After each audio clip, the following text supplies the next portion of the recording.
ಏನಾಯ್ತು ಅಂತ ನಿಜ ನನ್ನ ಹತ್ರ ಹೇಳು ಮಗಳೇ.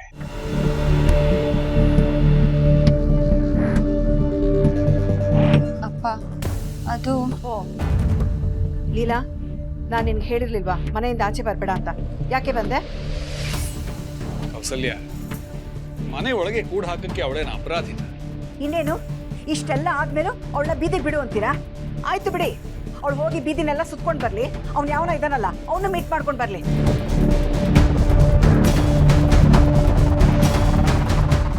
ಯಾಕೋ ಅತಿ ಆಯ್ತು ಕೌಸಲ್ಯ. ಮಕ್ಕಳ ಹತ್ರ ಮಾತಾಡುವಾಗ ನಾಲಿಗೆ ಹಿಡಿತದಲ್ಲಿರ್ಲಿ. ಮಕ್ಕಳು ಮಕ್ಕಳಾಗೆ ಇದ್ರೆ ನಾಲ್ಗೆ ಹಿಡಿತದಲ್ಲೇ ಇರುತ್ತೆ. ಅತಿಯಾಗಿರೋದು ನನ್ನ ಮಾತಲ್ಲ, ನಿಮ್ಮ ಮಗಳ ಆಟಗಳು. ನೋಡ್ರಿ, ನೀವೇನೇ ಹೇಳ್ಬೇಕಿದ್ರು ನನ್ಗಲ್ಲ, ನಿಮ್ಮ ಮಗಳಿಗೆ ಹೇಳಿ.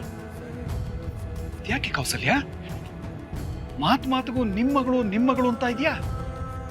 ಅವಳು ನಮ್ಮಿಬ್ರಿಗೂ ಮಗಳಲ್ವಾ? ಹೌದ್ರಿ, ಹೌದು, ಹಾಗನ್ಕೊಂಡೆ ನಾನು ಅವಳನ್ನ ಸಾಕಿರೋದು. ಆದ್ರೆ ಅವಳು ನನ್ನನ್ನು ಮಲ್ತಾ ಅನ್ಕೊಂಡಿದ್ದಾಳೆ. ಅಮ್ಮ, ಇಲ್ಲ ಅಂದಿದ್ರೆ ಇವಳು ಹೀಗೆ ನನ್ನ ಮನ್ಸಿಗೆ ನೋವಾಗಂತ ಕೆಲಸನ ಮಾಡ್ತಿದ್ಲ? ಅಮ್ಮ, ಇದುವರೆಗೂ ಇವಳು ಮಾಡಿರೋ ಎಲ್ಲ ತಪ್ಪುಗಳನ್ನು ಸಹಿಸ್ಕೊಂಡು ಹೊಟ್ಟೆಗೆ ಹಾಕೊಂಡು ಬಂದಿದ್ದೀನಿ. ಆದರೆ ಈ ರೀತಿ ಪ್ರೀತಿ ಪ್ರೇಮ ಅಂತ ತಪ್ಪಾರಿ ಹಿಡಿಯೋದನ್ನ ನಾನು ಸಹಿಸ್ಕೊಳ್ಳೋದಿಲ್ಲ. ಇವಳು ಹೀಗೆ ಆಡ್ತಿದ್ರೆ ಇವಳು ಮನೆಯಿಂದ ಓಡ್ ಹೋಗಕ್ ಮುಂಚೆ ನಾನೇ ಯಾವ್ದಾದ್ರು ಗಂಡು ಹುಡುಕಿ ಮದ್ವೆ ಮಾಡಿ ಮನೆಯಿಂದ ಆಚೆ ಕಳಿಸ್ತೇನೆ. ಕಡೆ ಪಕ್ಷ ಮರ್ಯಾದೆ ಉಳಿಯುತ್ತೆ.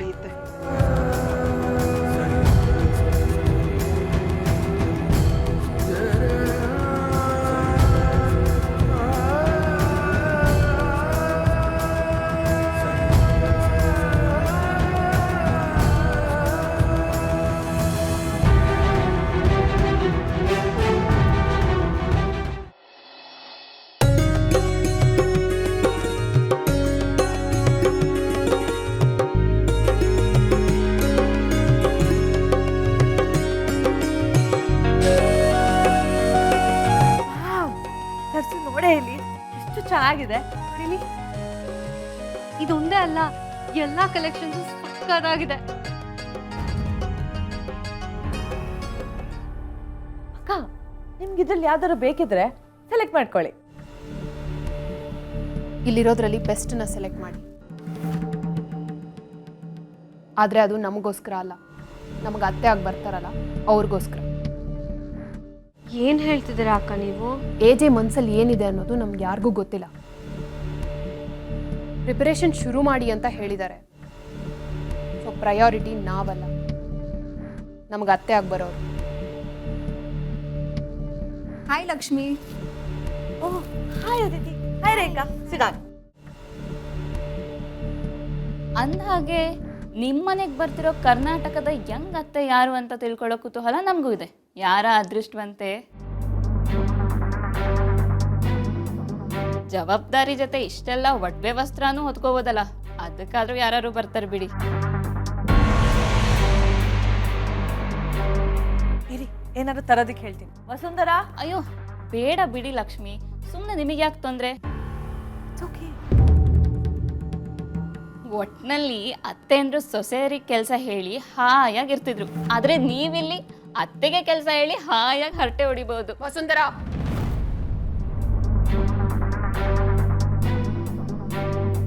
ಮುಗಿತಾ ನಿಮ್ಮ ಮಾತು? ಭಕ್ತರ ಮುಂದೆ ಭಗವಂತನ ಹೀಯಾಳ್ಸೋದು, ಬೇರೆಯವ್ರ ಮನೆಗೆ ಬಂದು ನಾಲ್ಗೆನ ಹರಿಬಿಡೋದು, ಇದು ಎರಡು ಒಳ್ಳೆ ಸಂಸ್ಕಾರ ಅಲ್ಲ. ಇದು ಏಜೆ ಮನೆ. ಇಲ್ಲಿ ಸಂಸ್ಕಾರ ಇಲ್ಲದೆ ಇರೋರ್ಗೆ ಏನ್ ಸತ್ಕಾರ ಸಿಗುತ್ತೆ ಅಂತ ಗೊತ್ತು ತಾನೆ? ನಾವೇನ್ ಬರ್ತೀವಿ ಲಕ್ಷ್ಮಿ. ಮತ್ತೇನಾ?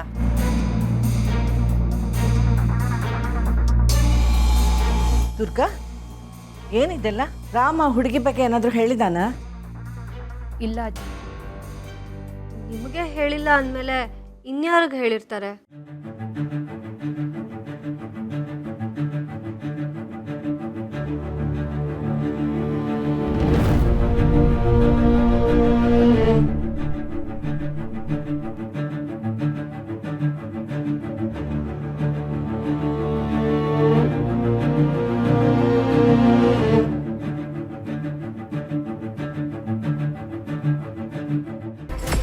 ಡಾಕ್ಟರ್ ದೇವ್, ನಾನು ಕೊಟ್ಟಿರೋ ಕಂಪ್ಲೇಂಟ್ಗೆ ಏನು ಆ್ಯಕ್ಷನ್ ತೊಗೊಂಡ್ರಿ? ನಿಮಗೆ 2 ಆಪ್ಷನ್ ಇದೆ. ಒಂದು ಕೇಸ್ನ ನೀವೇ ಸಾಲ್ವ್ ಮಾಡೋದು, ಎರಡನೇದು ನಾನು ಸಾಲ್ವ್ ಮಾಡೋ ತನಕ ಕಾಯೋದು. ನೀವೇ ಸಾಲ್ವ್ ಮಾಡಿದ್ರೆ ಯಾರಿಗೂ ತೊಂದರೆ ಆಗಲ್ಲ. ನಾನು ಸಾಲ್ವ್ ಮಾಡೋ ತನಕ ಕಾದ್ರೆ ತಪ್ಪು ಮಾಡಿದವನಿಗೆ ಖಂಡಿತ ಕ್ಷಮೆ ಇಲ್ಲ.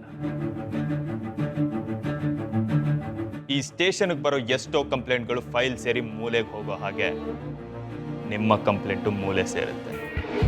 ಇದು ನನ್ನ ಫೈನಲ್ ಡೆಸಿಷನ್.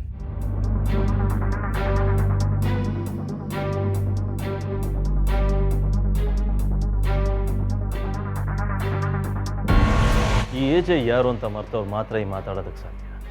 ಓಕೆ, ಏಜೆಗೆ ಕಂಪ್ಲೇಂಟ್ ಕೊಡೋದು ಗೊತ್ತು, ಆ್ಯಕ್ಷನ್ ತಗೊಳ್ಳೋದು ಗೊತ್ತು. ಬಟ್ ನೀವು ಯಾಕೆ ಹೀಗೆಲ್ಲ ಮಾಡ್ತಿದ್ದೀರಾ?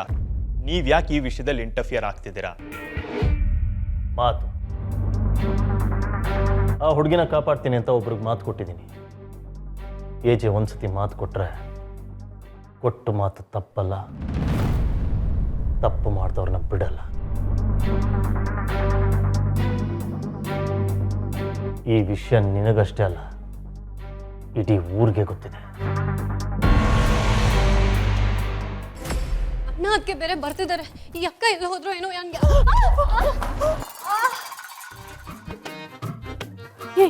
ಏನಾಯ್ತೆ ನಿಂಗೆ? ಯಾಕೆ ಓಡಾಡ್ತಿದ್ಯಾ? ಅಕ್ಕ ಎಲ್ಲೂ ಕಾಣ್ತಿರ್ಲಿಲ್ಲ, ಅದಕ್ಕೆ ಅವ್ರನ್ನ ಹುಡುಕ್ತಿದ್ದೆ. ಅಲ್ಲ, ಕಣ್ಣಿ ಕಾಣ್ದೇ ಇರೋನ್ನ ಹುಡ್ಕೊಂಡು ಬರ್ತಿರೋನ್ನ ನೋಡ್ತಿದ್ದಕ್ಕೆ ಹೊಡಿಯೋದ? ಅಯ್ಯೋ ಹೋಗ್ಲಿ ಬಿಡು.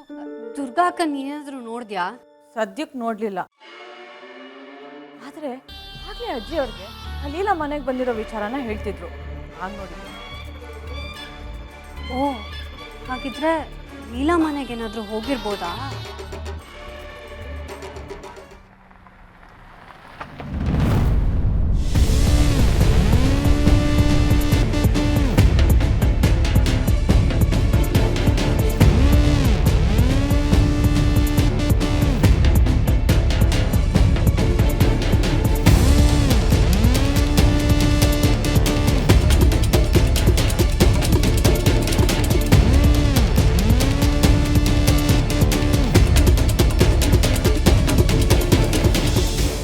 ನೀವು ಇಲ್ಲಿ? ನೇರವಾಗಿ ವಿಷಯಕ್ಕೆ ಬರ್ತೀನಿ. ಅದೇ ರೀತಿ ನಿನ್ನಿಂದ ನೇರವಾದ ಉತ್ತರನ ಎಕ್ಸ್ಪೆಕ್ಟ್ ಮಾಡ್ತೀನಿ. ಯಾರಾದರೂ ತಪ್ಪು ಮಾಡಿದ್ರೆ ಅವ್ರಿಗದನ್ನ ಅರ್ಥ ಮಾಡಿಸಿ ಬುದ್ಧಿ ಕಲಿಸಿ ಅವ್ರ ಕೈಲೇ ಕ್ಷಮೆ ಕೇಳಿಸೋಂಥ ಏಜೆ ಅಷ್ಟೆಲ್ಲ ಕಾಸ್ಟ್ಲಿ ಗಿಫ್ಟ್ಸ್ ತಗೊಂಡು ನಿಮ್ಮ ಮನೆವರೆಗೂ ಬಂದು ಸಾರಿ ಕೇಳ್ತಾರೆ ಅಂದರೆ